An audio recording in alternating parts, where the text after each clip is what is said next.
En una reciente comunicación de la Comisión Europea, hecha al Parlamento Europeo, al Consejo, al Comité Económico y Social Europeo y al Comité de las Regiones, se establecen las bases para una nueva Agenda Europea para la Cultura, que rijan los parámetros vinculados al marco financiero plurianual 2021-2027 en materia de cultura a nivel comunitario y como recomendación para los Estados miembros. Dicha agenda contempla 3 objetivos estratégicos con una dimensión social, una económica y una de relaciones externas. En concreto, esta dimensión social se fundamenta en, cito, utilizar el potencial de la cultura y la diversidad cultural para la cohesión social, fomentando las capacidades culturales de toda la ciudadanía, ofreciendo un amplio abanico de actividades culturales y proporcionando oportunidades para una participación activa. La participación cultural acerca a las personas.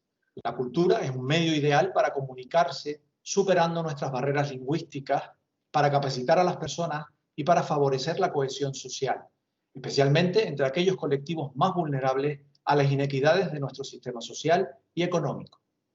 La participación a través de las artes fomenta el entendimiento, capacita a las personas y aumenta la confianza en uno o una misma. Igualmente, la cultura es una fuerza transformadora para la regeneración de la comunidad y además la participación cultural se revela en los estudios como una fuente fundamental en la mejora de la salud y del bienestar ciudadano. Los últimos datos del Eurostat confirman que el acceso a la cultura es el segundo factor determinante más importante del bienestar psicosocial, superado únicamente por la ausencia de enfermedades. En un contexto político a nivel continental, donde la fragmentación social, los desafíos a la democracia, la paz y la estabilidad están aumentando debido a las tensiones económicas canalizadas a través de argumentos culturales, es imperativa una acción en el campo de la cultura. Existen evidencias sustanciales sobre el efecto positivo del diálogo intercultural y la participación en la sociedad civil. Encontrar a personas de diferentes orígenes y desafiar ideas preconcebidas ha demostrado un resultado positivo en los patrones democráticos, la confianza y la acumulación de capital social. La participación cultural ofrece a las personas exposición a múltiples puntos de vista, experiencias e ideas más allá de los de su círculo social inmediato. Como resultado de esto, la participación cultural debería contribuir a una mayor tolerancia, apertura y respeto por las demás personas y, por tanto, al fortalecimiento de los principios y valores democráticos.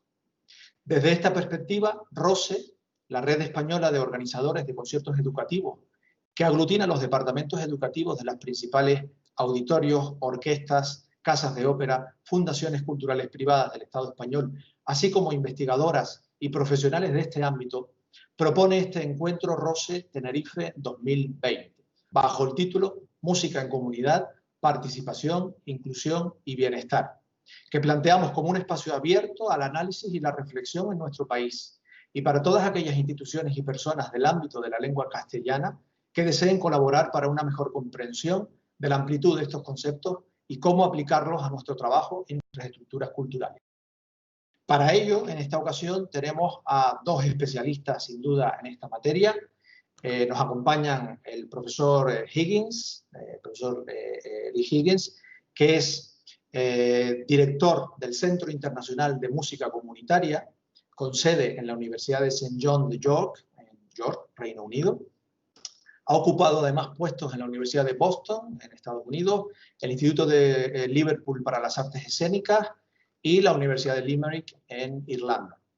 Es doctor por la Academia Irlandesa de Música y Danza y además actualmente es el presidente de la ISME, la Sociedad Internacional de Educación Musical. También es músico de programas en comunidad, ha trabajado en todo el sector de la educación, así como en entornos sanitarios, servicios penitenciarios y de libertad condicional, juventud y comunidad, educación para adultos y organizaciones artísticas como orquestas y danza. Es editor principal del International Journal of Community Music, fue autor de la obra Community Music in Theory and in Practice en 2012 de la Oxford University Press, es autor de otro libro fundamental como es Engagement in Community Music de otra editorial y también coeditor de The Oxford Handbook of Community Music en 2017. It's a pleasure to have you in our meeting. Lee, thank you very much for accepting and sharing with us this time and your knowledge, of course. En segundo lugar, nos acompañan también Nicolás Barbieri, investigador y profesor del Instituto de Gobierno y Políticas Públicas en la Universidad Autónoma de Barcelona. Es licenciado en Humanidades y actualmente doctor en Ciencia Política, investigador y profesor de la Universidad Autónoma de Barcelona. Y es también profesor y consultor de la Universidad Oberta de Cataluña. Su investigación se concentra en el análisis del cambio institucional y de las políticas públicas, particularmente en el campo de las políticas culturales y sociales.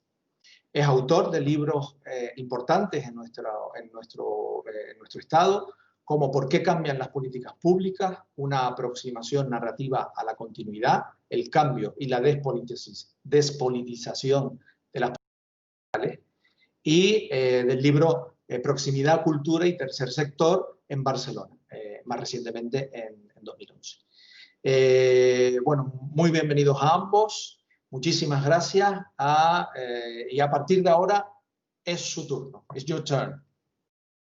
Muchas gracias, José Luis, and thank you very much also Professor Higgins for sharing this presentation with us.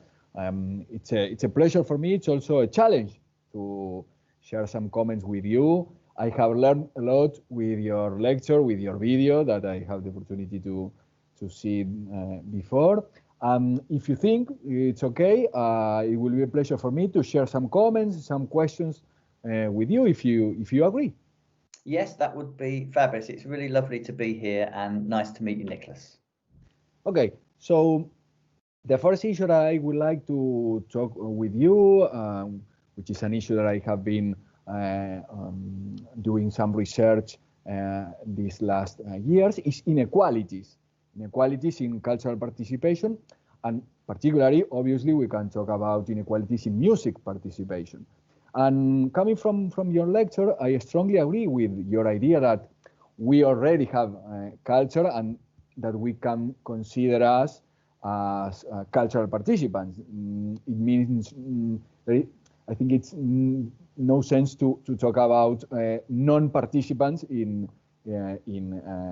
cultural activities. So this is for me a very interesting idea that you develop, but I also think that in parallel on this idea, we can talk about inequalities in the right to participate in cultural life, cities, in communities, and I think cultural, artistic, music education is a field where we can find these inequalities. And regarding this topic, I had the opportunity to lead one of the, I think, important surveys that we have in Spain and in Barcelona, which is the survey of cultural participation and cultural needs in Barcelona. And I'm saying this because we have worked to develop a survey on cultural participation that includes a wide range of practices beyond merely consuming products or attending events. And in this survey, we found important inequalities in the right to cultural education, to cultural training in the music field.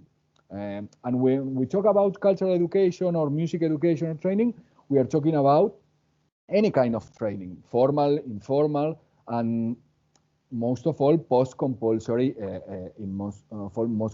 post-compulsory education.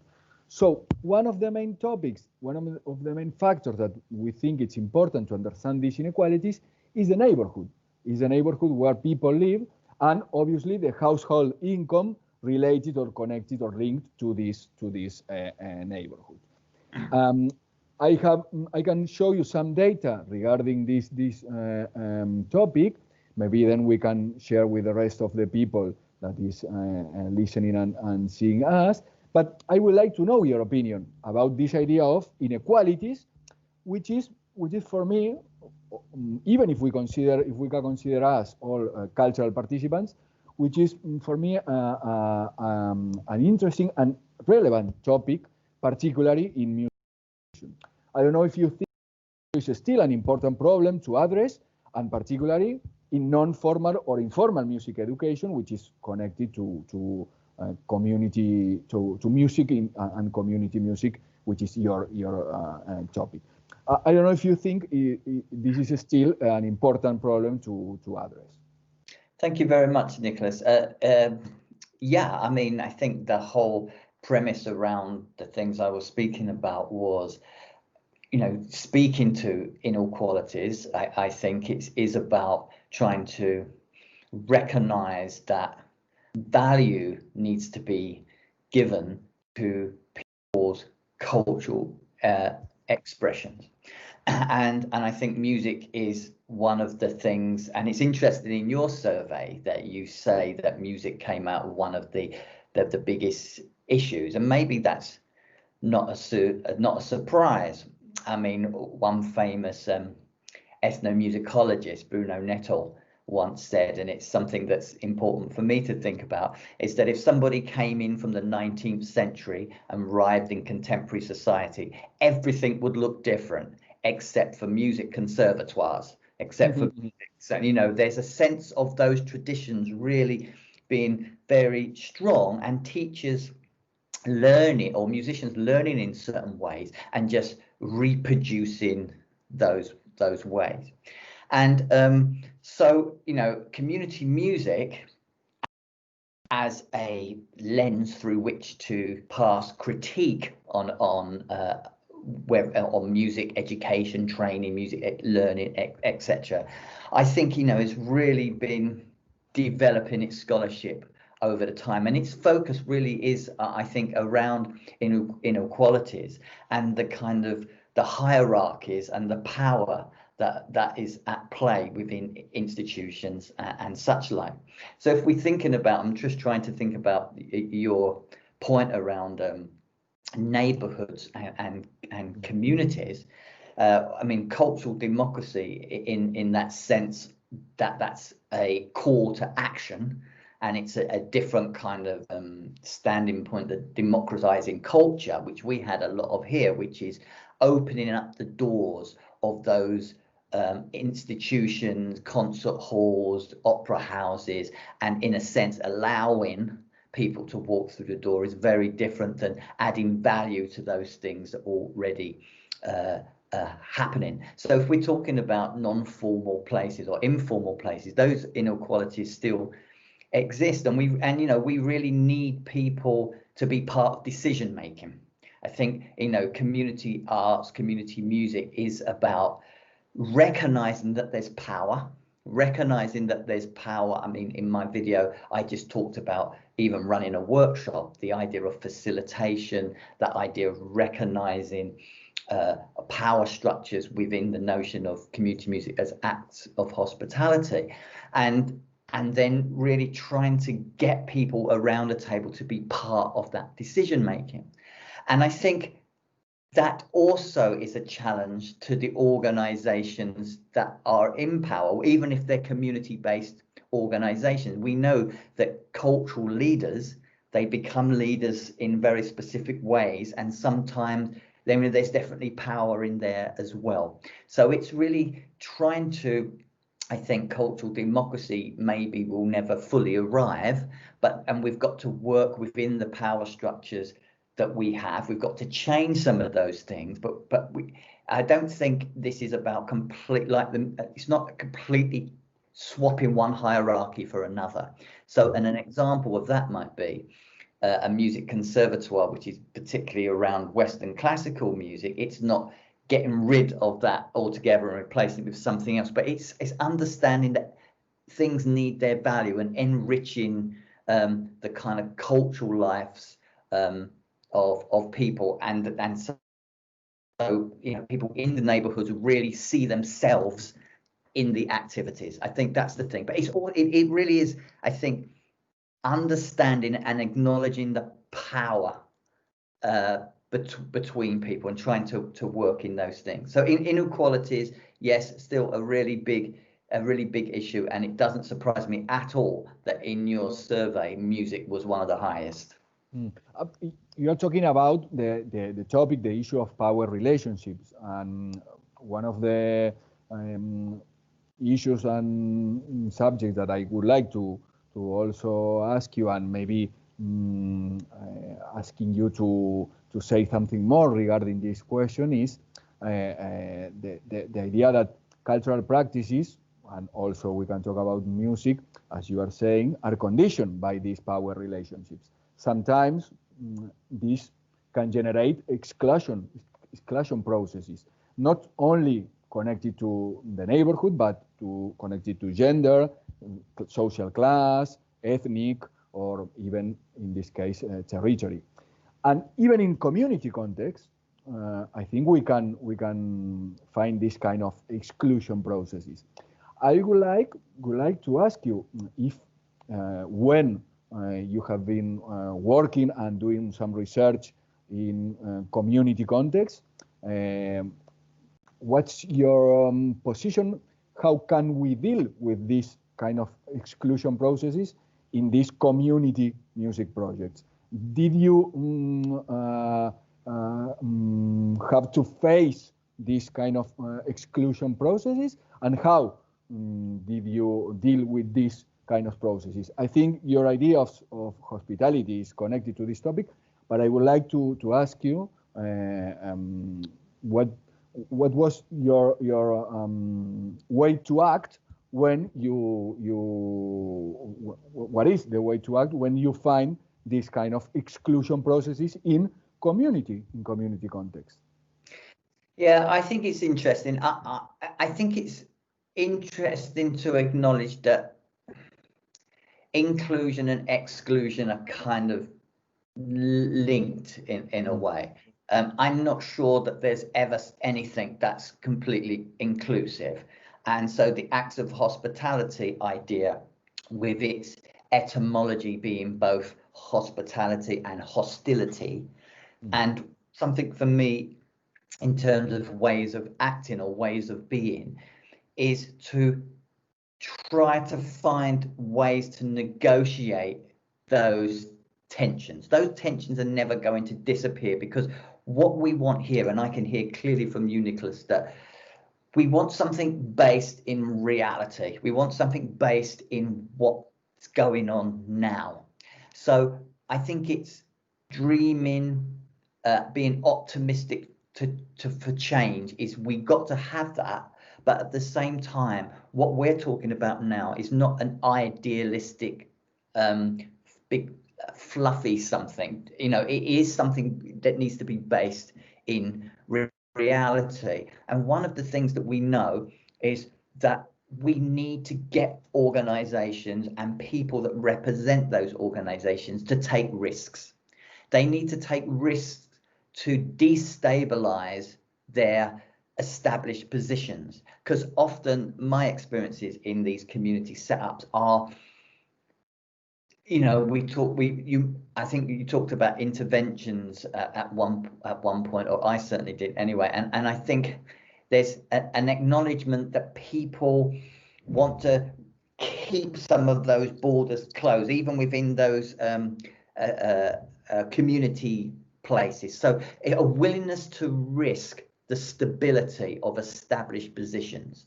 And I think we need people to try to encourage people to become not just cultural leaders, because we know in order to develop things within neighborhoods, within communities that you were talking about, we need cultural leaders. They are going to be there, and we need to work. When we say we, obviously that's something we might need to talk about, but people need, you know, to work together. But we're looking for critical cultural leaders. I think we're looking for cultural leaders that can reflect back on their position and really think about that, rather than I'm in this position and this is what we're going to do. It's like, well, what does that mean, and how are your actions impacting the people you say you're representing? So I think we need to have this idea of risk, the stability of existing frameworks, and we need to encourage people to be critical, because we know that there's going to be power relations. We know that people are going to be in positions of power, and if we are working as an outside agency, or if we're even working inside, we're going to have to deal with certain people. But can we become critical cultural leaders. And then from that position, which are powerful positions, at those points, maybe we can influence and challenge how change can happen. So one of the things certainly from my work is trying, and it's very difficult, it's a very difficult thing, but there is this sense of people want cultural equality, want these things. So, but we also recognize what power things are at play, what are the frameworks, and what we don't want to do is just replicate the hegemony, replicate what's already going on. Just we think things are going well, we think things are changing, but actually we're part of the problem as well. So I think that's one of the key issues. Often it feels that agencies don't recognize that they're actually part of the problem potentially as well. Does that make sense? Yeah, I think in fact that sometimes culture, and maybe we can say that culture may be part of the problem. Culture is not always solution. It's not always the solution. Maybe sometimes culture can be part of the problem, and we need to be critics, and we need to recognize our power positions, and maybe coming from this recognition, we can deal and negotiate within communities how to implement some changes, some transformation. And talking about changes, one of the ideas that I think it's also very interesting from your lecture is the idea that community music challenges traditional forms of teaching, traditional forms of training in music education. But I think in Barcelona, I would say also Catalonia, and even in Spain, we find now a strong opposition to implement changes in these traditional forms of teaching music. Maybe in community projects, very developed and with a lot of experience, we can find some very innovative ways to teach music. But in public institutions, and I'm not only talking about big institutions, but maybe a school of music, we find a strong opposition to implement these changes in traditional forms of teaching music. And I think formal and non-formal education remains separated worlds. We have big institutions developing formal education in music, and then we have some innovative projects trying to develop coming from non-formal education, but separated even in a public policy. They work really in a separated way. I would like to ask you if you can give us some advices on how can we break these walls and convince some people, and most of all music agents, from music schools to informal groups, to advance in this pedagogic transformation. Well, thanks for that question. You know, as I said before, this is one of the big challenges in music, isn't it? It's because it's the replication of what's gone before, and it comes down. And what you're saying here is the same. I mean, I worked in the US for a long time. It's like set there. There's a few things I think to say about this. The first thing is really, I wonder if it comes from a point of fear, a fear of changing. What does it mean? What does it mean to change? I think one of the things that needs to really be clear is that music teaching and learning happens on a continuum, and formal education, non-formal, informal, they all work across the thing. What happens when you just strip one thing out? So again, this isn't the challenge on the conversation we need to have with music schools and academies. It isn't about replacing formal education with a non-formal approach. It is, we need to reduce that fear. It's about enriching what already happens and recognizing that is what all happens outside of the institutions. One of the big problems music schools and music conservatoires have is that they are training and educating people for unemployment, because those jobs aren't there. What what's going on. If you want to train and educate people for a sustainable career as a musician across your lifespan, just being fabulous at violin is probably going to be very limiting, because the number of positions in high-end orchestras and stuff is extremely small. So musicians go on, they teach. Well, we know they do one-to-one studio teaching, but more and more I'm finding worldwide is that musicians are finding a fullness and a satisfaction in engaging in larger community projects. And this type of work is also becoming more important because it's reflective of the times we live in. So very simply, if music schools, and I believe they have a responsibility to ensure that the people that are paying money to go to their schools, they have a responsibility to provide an education that's going to enable the students when they graduate or whatever to be a responsible and functioning musician. They need a range of things, and understanding how to work in community, understanding how to do those projects is a vital part of a musician's life now, I think. One thing I can say, which I hopefully this is good news for those that might know, is that I have been over 2016, 2018, I was the president for the International Society of Music Education. And I got voted in for that position.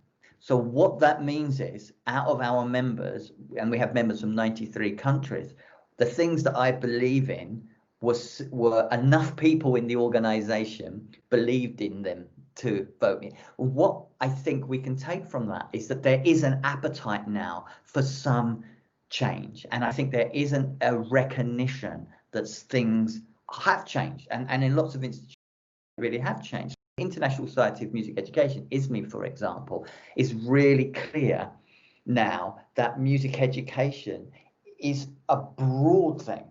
We know that Western culture, if we're talking about orchestras, if we're talking about traditional things, they're important.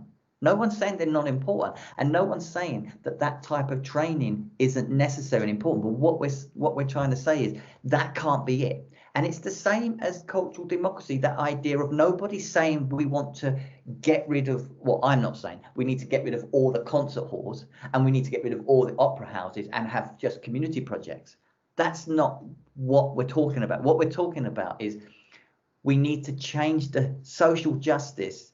We can't have all the government money going to the opera houses and nothing going to the neighborhoods in Barcelona, right, or wherever. So what we're saying is that cultural democracy is about social justice and equity in some of those things. Yeah, then as you are talking about equity, I think, in fact, all our dialogue that we are having now is about inequalities, power relationships, and in fact, is also about equity. I really find very interesting your 5 keywords on your lecture: people, places, participation, inclusion, and diversity. I think equity is connected to these 5 keywords. But in this sense, in different researches that we develop, we saw that equity can be really a keyword to address inequality. But I think that we also saw some misunderstandings about the idea of equity in cultural participation and in music participation. But sometimes it seems like equity means the same music for all, one music for all, or one culture for all, or the same culture for all, and administered and provided by the same institution and organizations. I think now you are saying that obviously you do not agree with this idea, but for me it's important trying to make a really a clear difference between equity and homogeneity, because if not, I think we can misunderstand these 2 words. And then we have another process that we identified in our research, is a kind of misunderstanding between equity and segregation. Because sometimes we say, okay, each person with their own culture, with their own music, but well separated between them, maybe trying to avoid conflict. And I think that, or we think in our research, that equity is not segregation. Equity is about, in fact, I think, facing inequalities, but doing that in common, mixing between different people and different ways to understand music and to understand, in fact, the right to participate in cultural life in our community and in our cities, for example. Do you think that equity can be also a relevant approach for community music field, for one of these 5 words that you use in your lecture? Do you think equity is also a good approach to your ideas? What do you think about it? I think yes, you're right. People, places, participation, equality of opportunity, inclusivity, diversity, equity. Yeah, that really links to cultural policy. I mean, it's interesting. You're making me think maybe to go back and think about some of those words, or at least kind of develop some of those words. I think, yeah, I mean, the clue, diversity is about musics. It's not about music.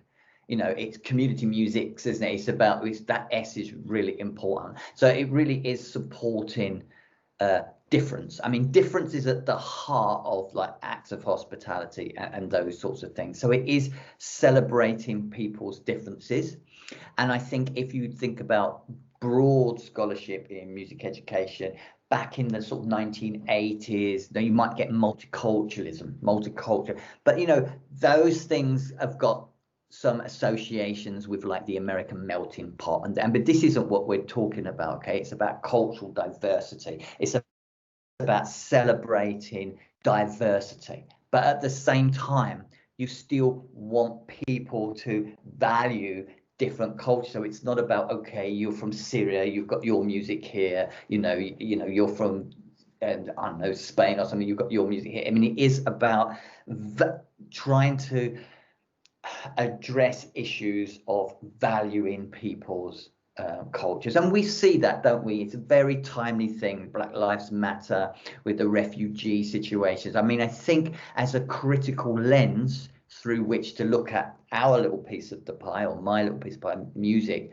community music, acts of hospitality is getting some traction because it's also timely, and it also resonates, I hope, with the larger world issues. So notions like equality, like you were saying, we're not talking about one size fits all, and we're not talking about everyone's different and everyone sits over there.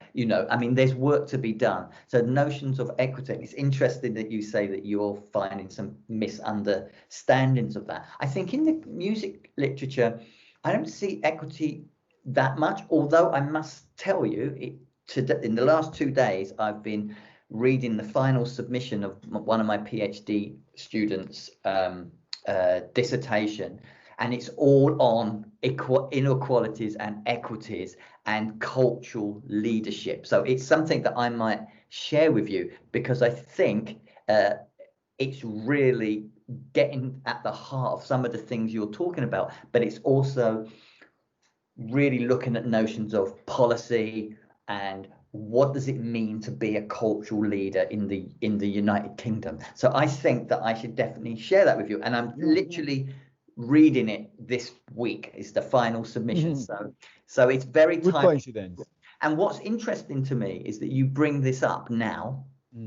I'm reading this piece of work's going now, and in a way it's reflective of the times we live in, and I think it's exciting and very challenging for lots of reasons, as we know. So I think the notion of equity, we might be seeing that coming out in the literature very soon. I think it's something bubbling up, definitely. Great, thank you, and please share with me this PhD dissertation. It will remain my PhD dissertation long time ago in 2012. But I have two last questions. The first is about the last one will be about COVID and the pandemic. But before asking you about community music and the pandemic, I would like to ask you about another kind of dichotomy. I think that in cultural policies we have too much dichotomies, but I think another kind of dichotomy is something about quality versus community, or maybe I can say something about excellence versus participation, or maybe in some projects I found some dichotomy between artistic value and social value. And sometimes when we talk about community music, some people should say you should learn the concept of quality coming from traditional ways of developing music, and then as community music project you should do your best to get close to that concept of quality, this concept of excellence coming from as I said, this idea of traditional ways of producing and create music. Have you seen this dichotomy between quality and community, excellence and participation, etc., in the context in which you have been working and doing research? What do you think about this dichotomy, and do you think can we develop and do we need to develop our own concept of quality in music, in community music projects, or not? I don't know. What do you think about this dichotomy? I think this is something that we've lived with for a long time. I think I might frame it's inclusion and excellence. And so you have this idea that, community music projects, these projects, they're low quality. But you have to ask who's making that decision of what is quality and who's giving them the power to make the decision about and the right to say what's excellent and what's not. And often the notion of excellence, if we take community music or music, the notion of excellence is a very particular notion which is located in the dominant culture of Western classical music. It's about it looks a certain way. So I have done some thinking on this, and I have a paper that I'll share with you, and I wrote it with Jenny Henley from the Royal College of Music in London. Now, so they got the Royal College of Music that is the bastion of excellence in all those standard ways. Like all binaries, there's a real danger here because nothing exists as a one and another. There's just the way humans think, and it's a very, it's black, it's white, it's, we know all those, it's men, it's female. Inclusion and excellence can operate on a continuum, and often it's understood this way. It's often understood as excellence is the product and inclusion is the process. What I would like to challenge and put is I'd like to flip that around. What would it be like if excellence was the process that led to inclusion as the product? Oh. In other words, let's challenge ourselves, let's challenge cultural leaders, let's challenge music educators, say, okay, make excellent processes. Let's have people engaging in music in full, authentic and meaningful ways that they feel engaged and good about. It's not just rote teaching. Excellence is the process. And then we might find inclusion as the product rather than as it currently is. Excellence is the end goal. It's all about the output. Don't worry about don't matter how we get there, as long as we get there. Well, let's see if we can flip that around. And I think community music, in some extent, now not all community music, of course not, but I think the emphasis is on the process, but with a recognition that the product is really important. We're working with groups of people in our neighborhoods. If they're doing a performance and sharing it to their neighborhoods, and they're not proud of it, and they don't think it's very good, whatever that means to them, then they're not going to feel good about it. That's not going to be any good. But if they feel proud, good at what they've created, they understand what they created, they understand the value, they understand the excellence as the process, they've all come together, then, you know, that's the best. That's the best for me. Now, when we're talking about a Western classical orchestra, you know, some of these processes may need to be different. I'm not saying it can't be a one size fits all, which goes back to notions of diversity, goes back to notions of difference. But, you know, when we're talking about excellence and quality, we have to ask ourselves, who's making this decision? Who's telling us what's quality and what's not? And what gives them the right to tell us this stuff, right? Yeah, it's power relationship. Again, it's about power also in this topic. And just for finishing, a very easy question, a very really easy question. It's about community music and COVID-19 and the impact of the pandemic.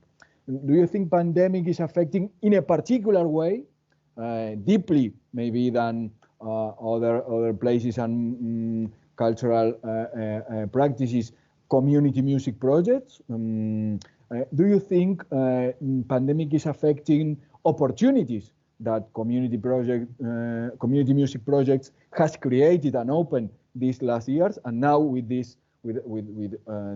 evident restrictions that we have, these community music projects are in danger? Do you think the impact of the pandemic is stronger in community music than other cultural practices? Well, I'm not sure that is an easy question, but I can say a number of things. One is I've got a new PhD student whose project is going to be around this. I can also tell you that my journal, the International Journal of Community Music, is going to have a special issue on this subject next summer. So it's something that's in people's mind. I would say that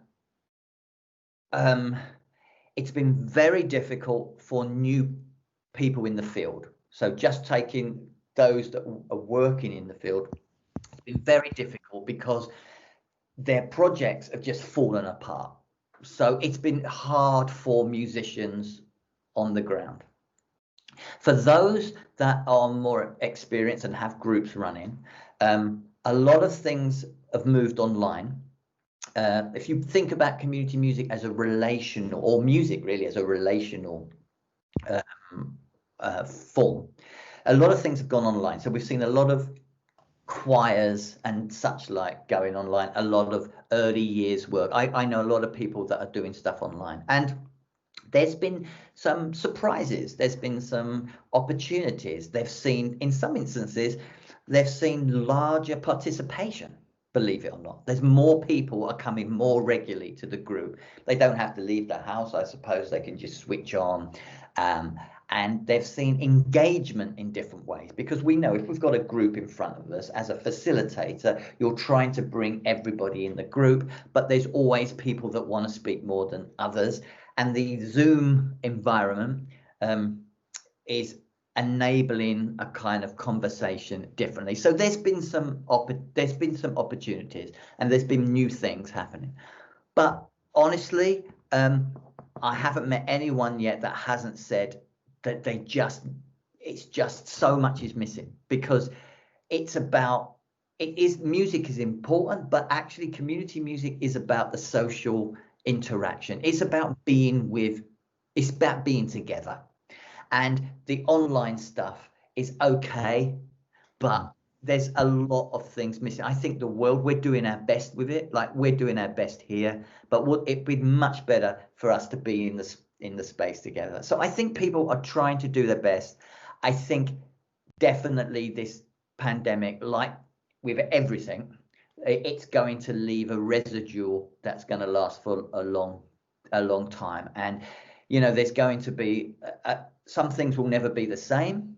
and you know, I can see online community music work being actually a pretty strong feature for the next number of years at least. But I don't think anything really will replace the being together in the space. So I think it's been hard.